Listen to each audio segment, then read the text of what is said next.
Dalam nama Bapa dan Putra dan Roh Kudus. Amin. Bapa di surga, kami mengucap syukur dan terima kasih bahwa kami Kau panggil untuk menjadi bijaksana, untuk memilih Tuhan di atas segala sesuatu, dan menjadikan Tuhan satu-satunya penyelamat, penebus, pembebas, dasar, awal dan akhir hidupku.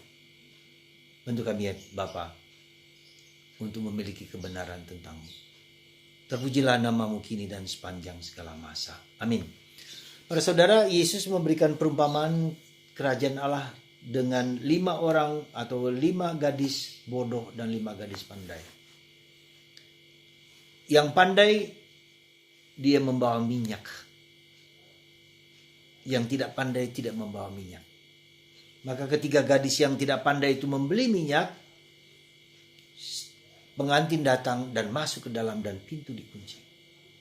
Lalu mereka menggedor-gedor untuk masuk. Tak ada kesempatan lagi.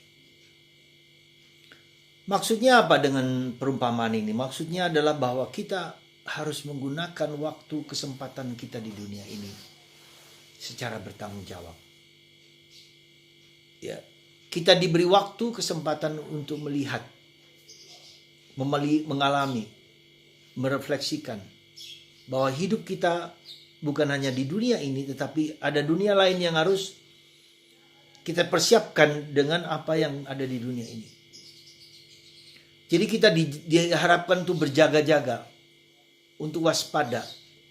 Waspada menjalankan nilai-nilai yang esensial dalam hidup ini sebagai minyak supaya kita bisa sampai dan masuk ke dalam kerajaan Allah. Pasti semua orang melakukan cinta. Apa yang minyak itu? Minyak itu bisa dalam arti simbol dari kasih. Kita mengisi hidup ini untuk membuat kasih kita menjadi, karena kasih adalah segala-galanya. Karena kasih adalah inti dari kesemuanya itu. Ya, inti dari semuanya itu. Inti dari kehidupan kita, inti dari surga. Maka ketika kita melakukan kasih yang adalah Allah sendiri, maka kita menyimpan minyak itu sebagai bekal saya untuk hidup di surga. Jadi para saudaraku terkasih dalam Kristus, kita berjaga-jaga supaya kita tidak terlena, kita tidak terlena, kita tidak terpesona pada sesuatu yang bukan kasih, pada sesuatu yang bukan Allah. Karena minyak sesungguhnya adalah Allah sendiri yang mengurapi, yang membersihkan, yang menguduskan hidup, pikiran, seluruh diri raga kita. Jadi para saudara, mari kita menjadi bijak seperti wanita itu. Menjadi bijak juga berarti menjadi cerdas. Kita mengerti, memahami, memiliki pengertian yang benar tentang keselamatan.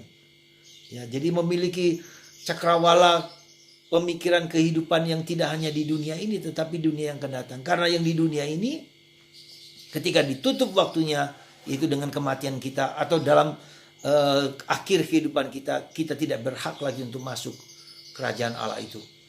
Hanya orang yang mempunyai minyak, hanya orang yang mempunyai iman, hanya orang yang mempunyai kasih, hanya orang yang mempunyai harapan yang mendapatkan tempat yang layak di ikut perjamuan bersama Kristus. Jadi kehidupan kita ini yang sekali itu, dan tak pernah sekali lagi, hanya sekali hidup kita, maka kita gunakan waktu itu dengan penuh iman, dengan penuh kasih, dengan penuh kekuatan. Ya. Karena apa? Kalau kita tidak melakukan ini, maka kita tidak punya kesempatan lagi untuk memperbaiki diri. Ketika orang sudah mati, tidak ada kesempatan lagi untuk memperbaiki diri. Ya. Hanya kita bisa mendoakan mereka yang sudah mati. Maka mari saudaraku terkasih, hidup adalah kesempatan, hidup adalah sekali. Pilihan yang benar, yang tepat, yang suci, yang kudus. Itulah kita menimbun minyak hidup kita, karena minyak itu menjadi sumber api, sumber obor, nyala api. Api tidak bisa bernyala tanpa minyak. Tentu saja dalam perspektif obor, ya. Kalau sekarang dengan listrik nyala api, ya. Tapi nyala obor itu hanya mungkin kalau ada minyak. Dan minyak itu adalah minyak kasih, minyak urapan, minyak kesucian, minyak kekudusan. Semoga kita menyimpan, mengumpulkan, menginvestasi hidup kita untuk hanya mendapatkan minyak suci itu. Bukan yang lain. Ya, bukan yang lain. Dan minyak suci itu adalah Kristus yang diurapi. Semoga kita terus mengenal, mencari Yesus dengan cerdas. Supaya kita memiliki kebenaran. Seluruh kebenaran tentang keselamatan. Dan itu di dalam Yesus. Semoga Anda dan saya dan kita semua digerakkan untuk mencari kebenaran sejati itu. Tuhan memberkati Anda semua. Kasih karunia melimpah dalam diri Anda. Dan kita tidak terpesona pada hal-hal yang bukan Allah. Bukan Kristus. Pada hal-hal yang diminta oleh Kristus. Yang esensi, yang hakikat. Yang kodrati. Yaitu kasih. Kasih Allah. Bukan kasih manusiawi. Kita mencintai dengan kasih Allah yang abadi, yang kekal. Tuhan memberkati Anda semua. Sehingga kita memiliki kasih yang tak terhingga. Dalam nama Bapa dan Putra dan Roh Kudus. Amin. Bapa, Putra dan Kudus. Amin. Bapa, Putra, Kudus. Amin.